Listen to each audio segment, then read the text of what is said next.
It's not every day you get somebody coming back from the dead. I got a phone call at 5 a.m. one morning at my home in Miami, and it was one of the British newspapers saying there's this strange story about this guy who's just come back from the dead. He walked into the police station saying, I think I'm a missing person.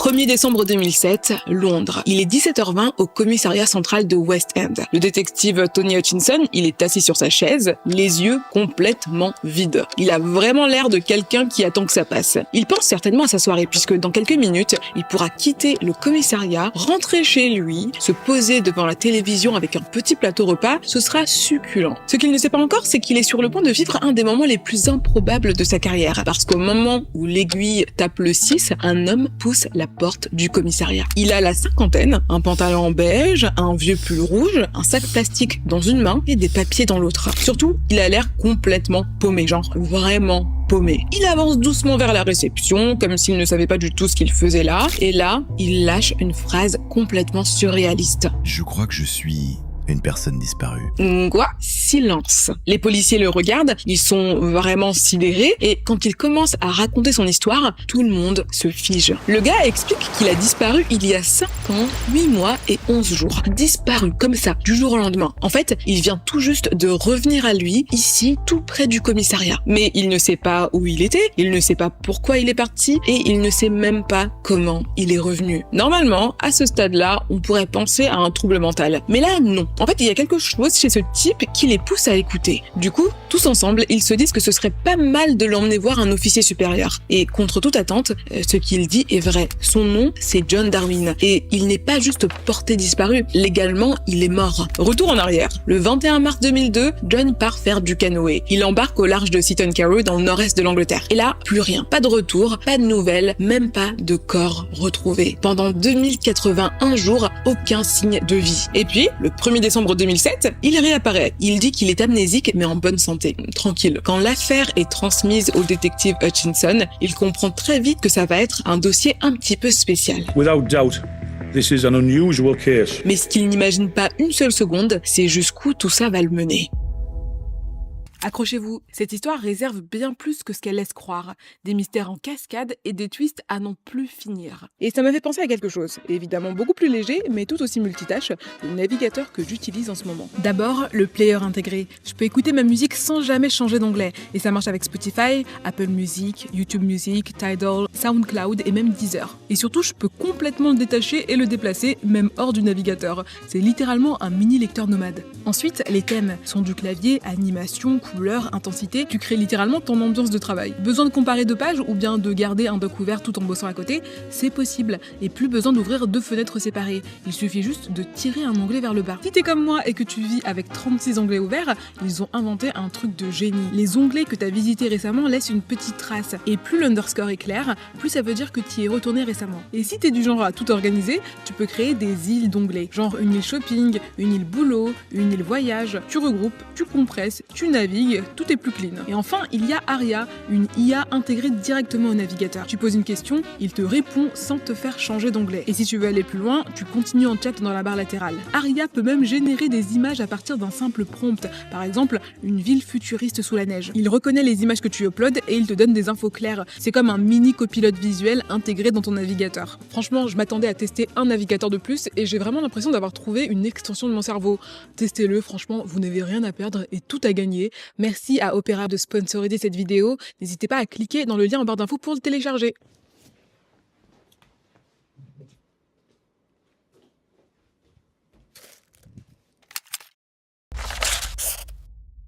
Avant d'être un revenant, John Darwin était un bébé bien portant. Il naît le 14 août 1950 dans le comté de Durham au Royaume-Uni. Et en vrai, il va passer quasiment toute sa vie dans ce coin-là. Enfant, il fréquente le lycée Saint-François-Xavier de Hartlepool. C'est un lycée de garçons qui est dirigé d'une main de fer par l'église catholique. Grosse ambiance quoi. Après son bac, il part au Pendleton College où il étudie la biologie et les mathématiques. Et puis à 23 ans, il rencontre Anne Stephenson qui a 2 ans de moins que lui. Il décide de se marier le 22 décembre 1973. Et c'est tout. tout. C'est littéralement tout ce que j'ai trouvé sur les premières années de sa vie. Pas de trauma, pas d'événements marquants. En fait, John Darwin, c'est 92% de la population, tout genre confondu. Il a une vie tout à fait banale. Après son mariage, il devient prof de biologie et de mathématiques dans un lycée de Derwentshire, toujours dans le comté de Durham. Comme je vous l'ai dit, il n'a jamais vraiment quitté la région. Il enseigne pendant 18 ans et puis un jour, il n'en peut plus, il pose sa démission et il se reconvertit dans la banque. Il va bosser chez Barclays, mais là encore, ça ne colle pas trop, il finit par partir. Et cette fois, John décide de se mettre au service de Sa Majesté. Il devient gardien de prison à la H.M. Holmes House Prison. Bon, on va pas se mentir, la H.M. Holmes House, c'est pas du tout Alcatraz. C'est une prison de catégorie C, ça veut dire que les détenus sont pas considérés comme dangereux. Mais il faut quand même les surveiller un minimum. Pas de tueurs en série, pas de grands chefs de gang, plutôt des toxicomanes, des petits voleurs, ce genre de profil. Tous les jours, John bosse au milieu de 1200 détenus. Il fait ses rondes, il tient sa routine, mais le soir, en rentrant chez lui, un truc le travaille, le vide. Il se sent toujours aussi vide. Et pourtant, sur le papier, il a coché pas mal de cases. Il est marié depuis longtemps, il a 2 fils, Mark et Anthony, et il a une très belle carrière surtout. Il a été prof, banquier, et maintenant il est gardien de prison, il a fait beaucoup de choses de sa vie. Mais tout ça, ça ne suffit pas à le rendre heureux. À chaque fois qu'il se regarde dans un miroir, il voit une version bancale de lui-même, un raté, un gars qui n'a pas été à la hauteur. Le problème, c'est que l'image qu'il a de lui-même dans sa tête, elle ne colle pas du tout avec la réalité. Lui, il se voit comme un self-made man, un peu comme Leonardo DiCaprio dans Le Loup de Wall Street, ou bien Will Smith dans À la recherche du bonheur, le mec parti de rien, qui a bossé dur et qui maintenant dirige un empire. Sauf que, déjà, il est gardien de prison, et même si le salaire n'est pas dégueu, on est loin du jet privé. Et surtout, il n'est pas du tout parti de rien.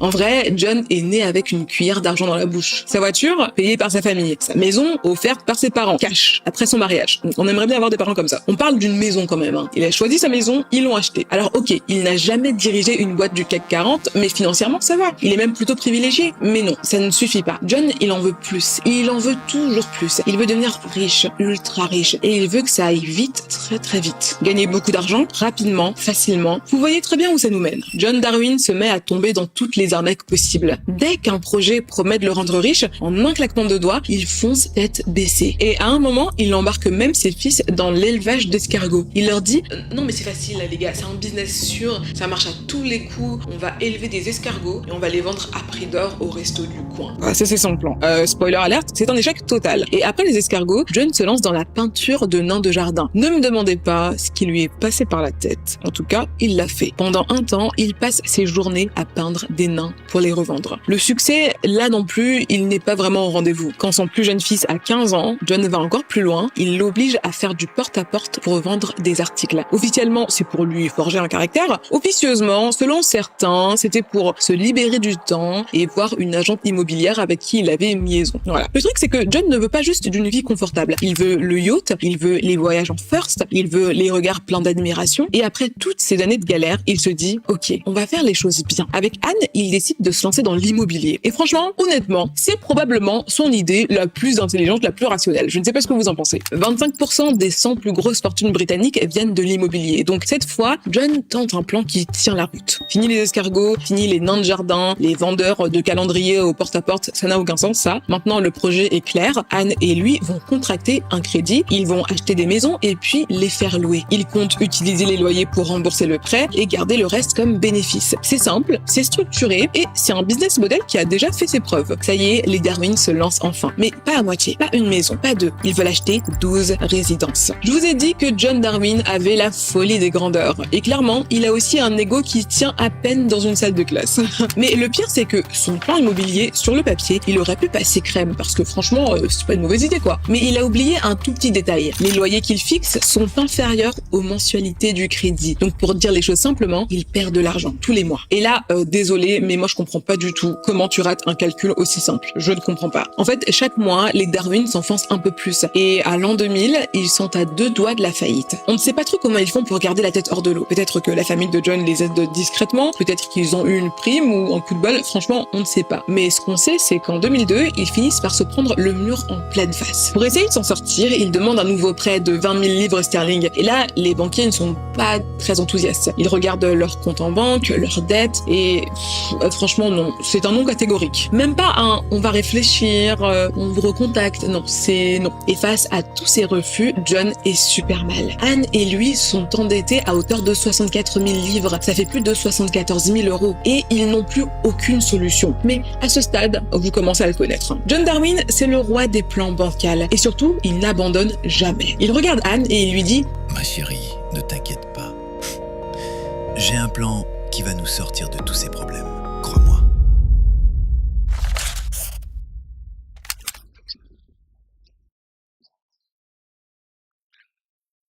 21 mars 2002, à Seaton Carew, le ciel fait des siennes. En gros, il fait très moche.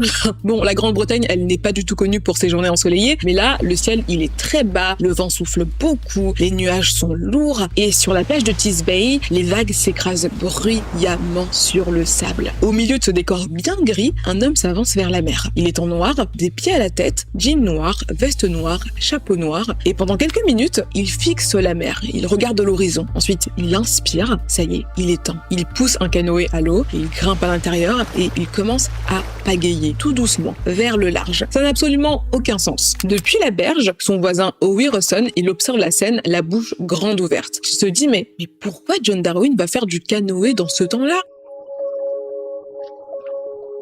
C'est totalement irresponsable. Il hésite même à lui crier de revenir, mais bon, John est un adulte, il fait bien ce qu'il veut. Howie le regarde disparaître petit à petit et il finit par rentrer chez lui. Un peu avant 20h, le téléphone de la prison Holme House sonne. À l'autre bout du fil, Anne Darwin demande à parler à son mari. Petit souci, John n'est jamais venu travailler. Il était censé prendre son service, mais personne ne l'a vu de la journée. À 21h30, Anne se résout à appeler la police. Mon mari devait aller travailler. Personne ne l'a vu de la journée.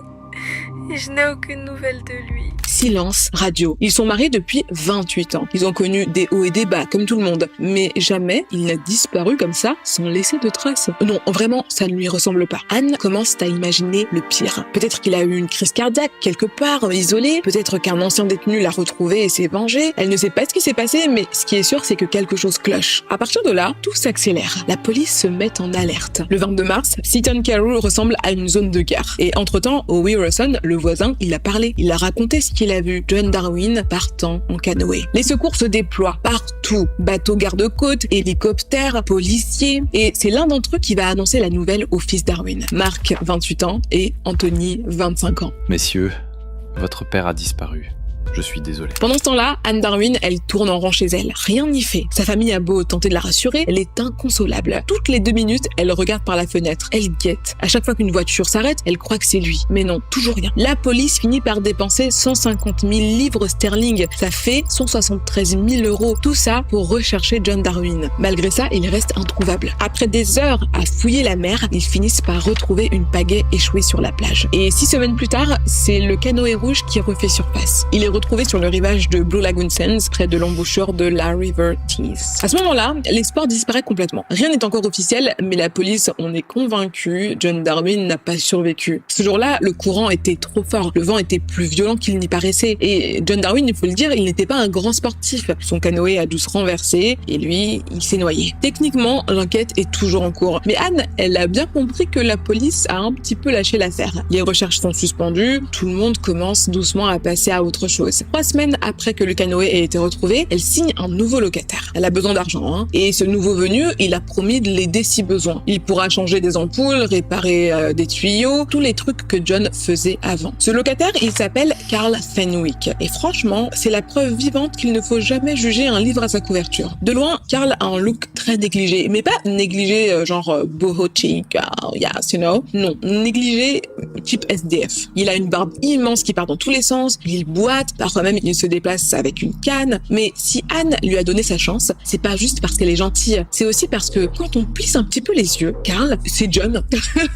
La mâchoire, le nez, l'accent, c'est John Darwin version j'ai sauté 17 douches et je me suis déguisée pour Halloween. Parce que oui, John n'est pas mort. Il n'a pas été emporté par les eaux de la mer du Nord et Anne a toujours su exactement où il était. Est-ce que vous vous souvenez de ce fameux plan en béton pour effacer toutes leurs dettes? Eh bien voilà, ce génie a eu l'idée de simuler sa mort pour pouvoir toucher ses pensions, les assurances vie et vivre complètement peiné.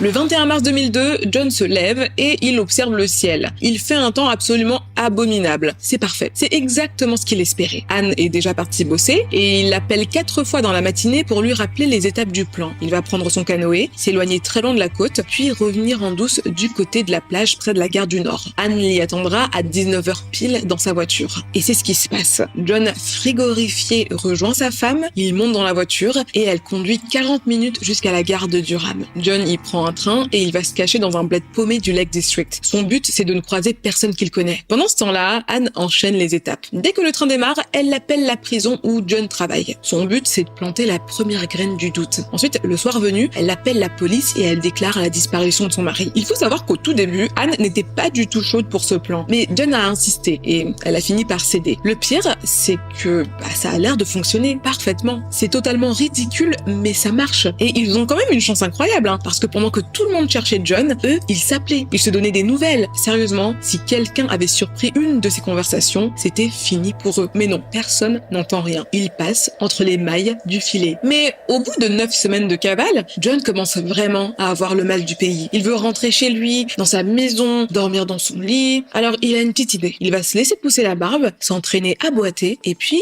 appeler Anne. Sa femme fait 2h30 de route aller-retour pour le récupérer à Whitehaven, la ville où il s'était planqué. Et comme ça, sans pression, John Darwin rentre chez lui en tant que Carl Fenwick, le nouveau colocataire. Contre toute logique, John Darwin décide de revenir vivre exactement là où il est censé avoir disparu. Et même pas dans une autre maison, chez lui, avec sa femme, sous son propre toit. Ouais, vous avez bien entendu. Et là, je sais ce que vous vous demandez. Mais comment c'est possible que personne ne l'ait grillé? Et c'est là que ça devient encore plus absurde. C'est lié à l'emplacement des maisons de John. Rappelez-vous, Anne et John avaient acheté 12 propriétés à Seaton Carew. Et plusieurs d'entre elles étaient mitoyennes, donc collées les unes aux autres. À l'origine, John et Anne habitent la maison numéro 5. Et cette maison, elle est mitoyenne avec la maison numéro 4 d'un côté et la numéro 6 de l'autre. Ce que John a fait, c'est installer une porte secrète entre la numéro 5 et la numéro 4. Une sorte de passage planqué qui lui permet de disparaître dès que quelqu'un sonne à la porte. Imaginons que de la famille ou des amis débarquent à l'improviste, il a juste à courir, se cacher dans la maison d'à côté en passant par la trappe. Et quand il s'agit d'un inconnu, pas de souci, Anne le présente comme Carl Fenwick, son gentil colocataire un petit peu bizarre. Si vous voulez voir à quoi ressemble cette porte secrète,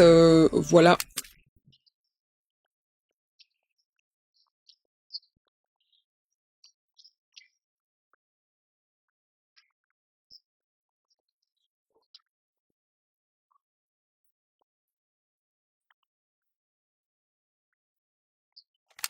Ça vaut le détour. Voilà, c'est ça, la nouvelle vie de John. Il passe ses journées enfermé à regarder la mer par la fenêtre de cette pièce cachée. Mais bon, ça dure un temps. Parce que John, lui, c'est pas le genre à rester planqué toute la journée. Dans sa tête, il est une force de la nature. Un homme libre. Un mec qui a besoin d'air, d'espace, de mouvement. Et très vite, il craque. Il veut sortir. Il veut se balader. Il veut respirer. Et comme toujours avec lui, ce que John veut, John l'obtient.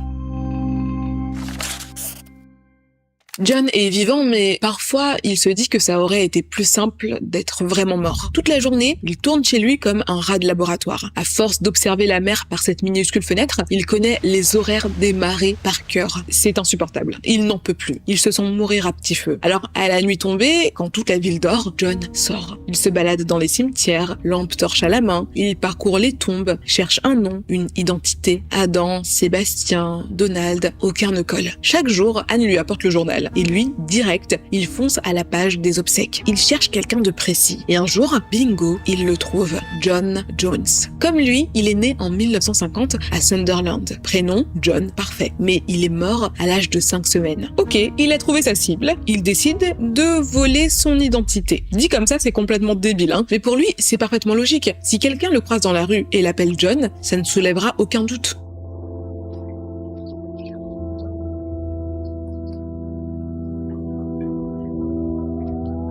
C'est un raisonnement complètement tordu, mais dans sa tête, ça se tient. On ne sait pas exactement comment, mais il réussit à mettre la main sur l'acte de naissance du petit John Jones. Et quelques jours plus tard, c'est officiel, il a une nouvelle identité. Et là, tout change. John est de nouveau libre. Enfin, façon de parler, parce que ce mec, censé être mort en mer, commence à traîner tranquillement dans la ville même où il a disparu. Une ville où tout le monde connaît son visage, où sa photo a été diffusée absolument partout. Mais lui, ça n'inquiète pas du tout. Il va à la plage, il passe ses journées à la bibliothèque, et il se sert même de sa carte de bibliothèque pour demander un nouveau passeport. Et vous n'allez pas le croire, sur ce passeport, il met sa vraie adresse. Ouais, celle où la police continue de le chercher. Je ne sais pas quoi dire. En décembre 2003, 1 an et demi après sa disparition, John Darwin est officiellement déclaré mort. Devant les caméras, Anne verse une petite larme. Elle dit qu'elle ne peut même pas se recueillir sur le corps de son mari, puisqu'il n'y en a pas. C'est terrible. On organise les funérailles, et depuis sa planque, John entend tout. Il écoute ses fils pleurer en regardant les albums photos, il entend ses amis lui dire au revoir, et Anne, elle est là, en plein milieu du mensonge, en première ligne. Maintenant que John Darwin est officiellement déclaré mort, le gouvernement émet un certificat de décès. Et ça, c'est pile ce que John et Anne attendaient. Derrière la façade du deuil, les versements tombent les uns après les autres. D'abord, 25 000 livres qui correspondent à la pension d'enseignant de John. Ensuite, 58 000 livres pour sa pension de gardien de prison. Ensuite, 4 000 livres du département du travail et des pensions. Et enfin, 137 000 livres de la part de Norwich Union, l'assurance liée à leur prêt immobilier. Total, 249 000 livres sterling, presque 290 000 euros. Et là, enfin, les Darwin peuvent rembourser leurs dettes. Et vous savez qui ça rend complètement euphorique, tout ça? John.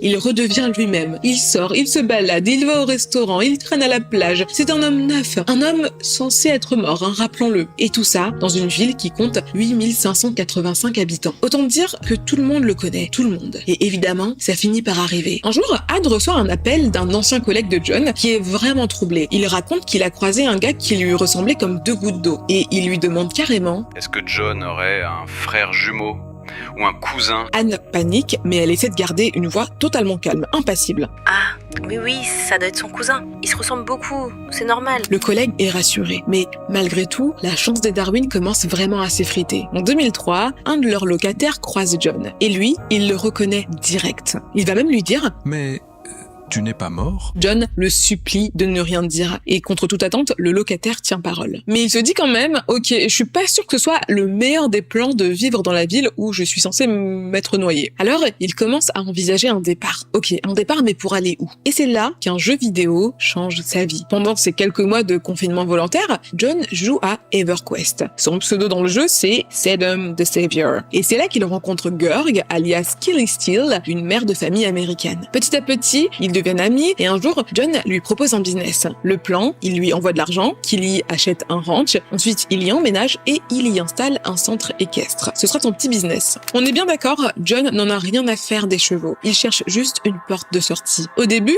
Killy rigole un petit peu, elle lui dit: mais c'est un peu bizarre comme proposition. Elle pense vraiment qu'il plaisante. Mais quand elle reçoit 26 500 $, elle comprend que le mec est complètement sérieux. Killy achète le terrain, et quelques jours plus tard, John débarque aux États-Unis. Maintenant, il doit bosser sur un business plan. Et pour lui faciliter la vie, elle lui dit: écoute, reste chez moi pendant qu'on prépare tout ça, y a pas de souci. Quand elle vient le chercher à l'aéroport, John est vraiment très silencieux. Mais après environ 5 minutes, il commence à se détendre. Il retrouve un peu sa posture, sa confiance, et quand il pousse la porte de la maison de Killy, il fait un truc totalement choquant.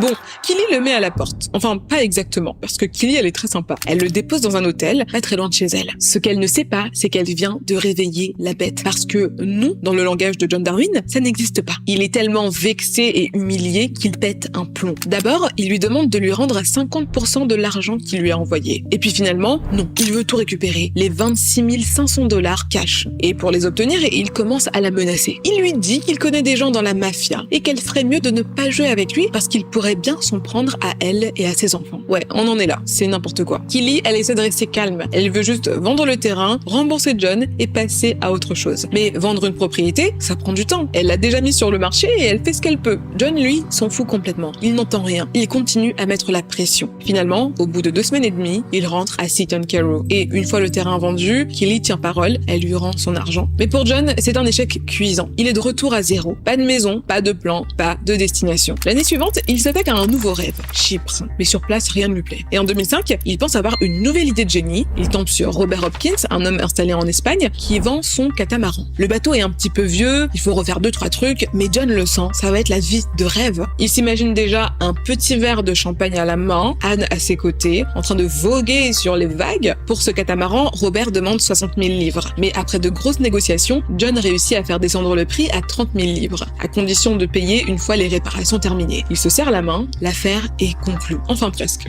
Parce que quelques semaines plus tard, Robert Hopkins annule tout. Pourquoi? Parce que John devient invivable. Il critique tout, il hurle, il conteste chaque réparation, il est agressif, exigeant, insupportable. Et Robert, il veut bien vendre son bateau, mais pas au prix de sa santé mentale. Donc voilà, 2 ans après avoir remboursé ses dettes, John n'a toujours pas de nouveau chez lui. Mais en juillet 2006, ça y est, il trouve son nouveau foyer. Avec Anne, ils prennent l'avion pour le Panama. Rien que ça. Là-bas, Anne se présente comme une veuve, mère de 2 fils adultes. John, lui, est son nouveau compagnon. Après avoir visité plusieurs terrains, Anne et John ont un coup de cœur. Une immense propriété à 2 heures de Panama City, le prix 200 000 livres. Bon, à ce stade, ils ont largement les moyens. Anne signe le contrat de vente. Ça y est, ils vont pouvoir construire une petite maison, lancer un petit business à 2. C'est le rêve. En attendant que les travaux commencent, ils s'installent dans un petit appartement en centre-ville. Un appartement qu'ils ont carrément acheté. Parce que vraiment là, ils ont beaucoup d'argent les Darwin. Pour eux, c'est un nouveau départ, une nouvelle vie. Il ne leur reste qu'une chose à faire, couper les ponts avec le passé. Anne retourne à Seaton Carew pour liquider les 12 propriétés. Et elle réussit à vendre toutes les maisons, ce qui est génial pour eux. La seule explication qu'elle donne à ses fils, c'est qu'elle a besoin d'avancer. Elle a besoin de recommencer ailleurs, loin de toutes ces histoires, du décès de son mari. Elle abandonne littéralement ses fils, disons-le. Est-ce qu'on peut parler du fait que ces deux-là sont les pires parents que la Terre ait connus? C'est horrible ce qu'ils ont fait endurer à leurs fils. Dès que l'argent des ventes des maisons arrive, Anne le transfère au Panama, sur leur nouveau compte bancaire. Tout est prêt, tout est en place. Anne et John Darwin vont enfin pouvoir vivre heureux à l'autre bout du monde, dans l'anonymat le plus complet, à l'abri, jusqu'à ce que la mort les sépare. Ou alors, jusqu'à ce qu'une photo vienne tout faire exploser. Au Panama, Anne et John vivent leur meilleure vie. Ils partent en vadrouille dans l'archipel de Bocas del Toro, ils sirotent des shots de Seco et Rejano, l'alcool local, et régulièrement, Anne prend des jolies photos en bikini qu'elle envoie à ses fils pour leur montrer que elle va bien, elle vit sa meilleure vie. Le ton est léger, détendu, tout semble absolument parfait. Et puis, au bout de quelques mois, John retourne en Angleterre. Pas pour ses enfants, pas pour faire amende honorable, mais pour des papiers. Parce qu'il a un petit problème avec un service que tous les expatriés finissent par connaître, l'immigration. À ce moment-là, le Panama a changé les règles pour les visas. Désormais, les ressortissants britanniques doivent fournir une lettre de bonne moralité. En gros, c'est un document officiel qui atteste que tu n'as pas de casier judiciaire dans ton pays d'origine. Devinez qui est censé délivrer cette lettre? La police du Royaume-Uni. Et là, John comprend. C'est fini. Depuis 5 ans, il vit sous l'identité de John Jones, mais jamais, au grand jamais, il n'obtiendra cette fameuse lettre. Parce que dès que la police britannique tapera le nom de John Jones dans sa base, elle tombera sur un vrai mort. Un bébé décédé depuis 1950. Alors, John tente le tout pour le tout. Il se dit qu'il ne lui reste plus qu'une option, faire son grand retour. Mais pas n'importe comment. Cette fois, il va jouer la comédie de sa vie. Un vrai rôle à Oscar. Le 1er décembre 2007, à 17h30, John Darwin entre dans le commissariat central de West End. Il va voir un officier, le regarde dans les yeux et dit « Je crois que je suis une personne disparue. » Ouais, comme ça, tout est filmé. Dans la salle d'interrogatoire, John enchaîne. Il jure qu'il ne se souvient de rien. Ses derniers souvenirs, 2002. Il se rappelle vaguement du canoë, puis plus rien. Un grand vide. Il dit s'être réveillé quelque part sans savoir qui il était. La police prend note. Tout le pays est en état de choc. Ses fils apprennent que leur père est vivant. Ils sont abasourdis. Quant à Anne, elle fond en larmes devant la caméra. Vraiment, un jeu d'actrice incroyable. Entre deux sanglots, elle dit qu'elle a toujours espéré cet appel. Au fond d'elle, elle le sentait. Son mari était vivant. Bah oui, tu m'étonnes, Anne. Mais du côté de la police, personne n'est dupe. C'est l'inspecteur Tony Hutchinson qui reprend l'enquête. Et dès les premières secondes, il sent que quelque chose cloche. Il commence par contacter la police de Cleveland, celle qui avait mené l'enquête à l'époque de la disparition de John. Et ce qu'il découvre va tout faire basculer. Les inspecteurs de Cleveland disent quelque chose de troublant à Tony Hutchinson. 4 mois plus tôt, des doutes ont commencé à émerger. Certains éléments laissaient penser que John Darwin n'était peut-être pas mort. Plusieurs anciens voisins avaient signalé des choses bizarres. Avant, quand John était encore en vie, Anne était vraiment ultra discrète. Elle ne parlait presque pas. Elle baissait la tête. Même pour aller faire les courses, elle attendait son mari. Mais depuis sa disparition, Anne a changé. Elle a développé une indépendance qu'on ne lui connaissait pas. Elle prend des décisions seule, elle s'affirme, elle rayonne. En août 2004, dès qu'elle touche l'assurance vie de John, elle démissionne. Et puis en juillet 2006, elle part brutalement s'installer au Panama. Et dans ses mails à ses proches, Anne se vante. Elle raconte qu'elle fait le ménage en de bikini, qu'elle a acheté un immense terrain. Elle croque la vie à pleines dents. Et souvenez-vous, Seaton Carew, c'est une toute petite ville. Un mari disparu, des primes d'assurance qui tombent et une veuve plus joyeuse que jamais. Dans les rues, les gens commencent à jaser. Certains se demandent si Anne n'aurait pas joué un rôle dans la disparition de son mari. Et puis, il y a cette collègue, une femme qui a longtemps bossé avec Anne quand elle était réceptionniste chez un médecin généraliste. Un jour, elle l'entend chuchoter au téléphone et elle en est certaine, à l'autre bout du fil, elle a entendu la voix de John Darwin. Mais à ce moment-là, la police n'a aucune preuve solide, rien que des soupçons. Alors Tony Hutchinson note tout et il passe à l'interrogatoire de John. C'est le gros malaise. Il lui pose des questions simples pour tester sa mémoire et ce que John répond est complètement surréaliste. Quand on lui demande ce que lui évoque le 11 septembre, il répond 20. Pourquoi ? Parce que 11, le jour, plus 9, le mois, égale 20. Pareil pour le 7 juillet, John répond 14. 7 plus 7 égale 14. Pour Tony Hutchinson, c'est clair. John Darwin ne souffre pas du tout d'amnésie, pas une seconde. Il décide de resserrer un peu la vis et John craque. Il finit par tout avouer. Oui, il a simulé sa mort. Oui, c'était pour toucher les assurances et les pensions. Tout était calculé. À ce stade, tout le Royaume-Uni se pose la même question. Est-ce que Anne savait ? C'est David Lee, un journaliste basé à Miami, qui va y répondre. Un matin, vers 5 heures, David reçoit un appel de l'un de ses correspondants. I got a phone call at 5 a.m.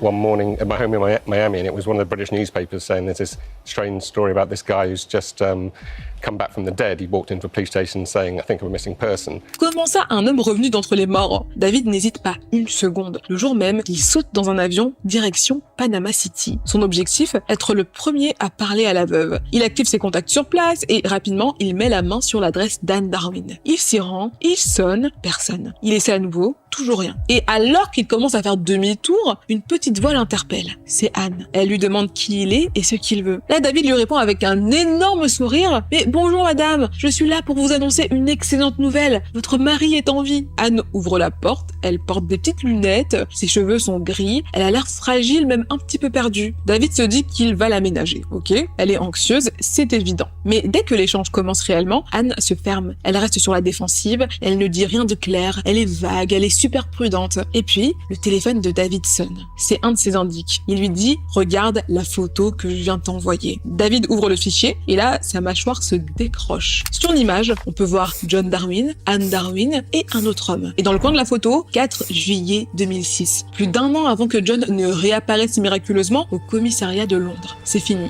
Anne savait. Et Pierre, elle était complice. Et cette photo le prouve sans détour. Mais d'où elle sort cette photo ? En fait, elle a été prise un peu après l'achat de l'appartement à Panama City. À cette époque, pour faciliter leur installation, John et Anne avaient fait appel à un service local, le programme Move to Panama, donc déménager au Panama. Un jour, le directeur du programme leur propose de poser pour une photo, pour illustrer le site. Et là, c'est le drame. Ils sont clairement portés par l'illusion de leur propre impunité. Et ils acceptent. La photo est prise, et surtout, elle est publiée en ligne sur Internet. 5 ans de cavale réduit à néant par un excès de confiance. Quand David Lee reçoit la photo, il se tourne vers Anne et lui montre l'écran. Et là, elle dit « Oh là là là là, les garçons ne vont pas me croire ». Au début, elle tente de minimiser. Elle raconte que pendant un moment, elle a vraiment cru que John était mort, jusqu'à ce qu'il réapparaisse chez elle. Mais ces mensonges ne tiennent pas longtemps. Le 9 décembre 2007, Anne Darwin est arrêtée à l'aéroport de Manchester. 5 jours plus tôt, John avait déjà été inculpé pour fraude, obtention de fonds par moyens illégaux et usage de fausses identités. Anne, elle aussi, finit par craquer et tout devient clair. En tout, le couple Darwin a détourné 649 000 livres sterling, soit plus de 753 000 euros. Je n'arrive même pas à le dire, je n'arrive pas à le prononcer, c'est tellement incroyable. Le 13 mars 2008, John plaide coupable. Il passe un accord avec la justice, donc il n'y a pas de procès, mais une condamnation à 6 ans et 3 mois de prison. Avant d'entendre la sentence, John essaie une dernière fois de se justifier. Il dit qu'il a toujours eu l'intention de rembourser l'argent. Spoiler alerte, c'est complètement faux. Il n'a jamais rendu un centime. Anne, elle n'a pas cette chance. Elle passe devant un tribunal et c'est un carnage. Le moment le plus dur,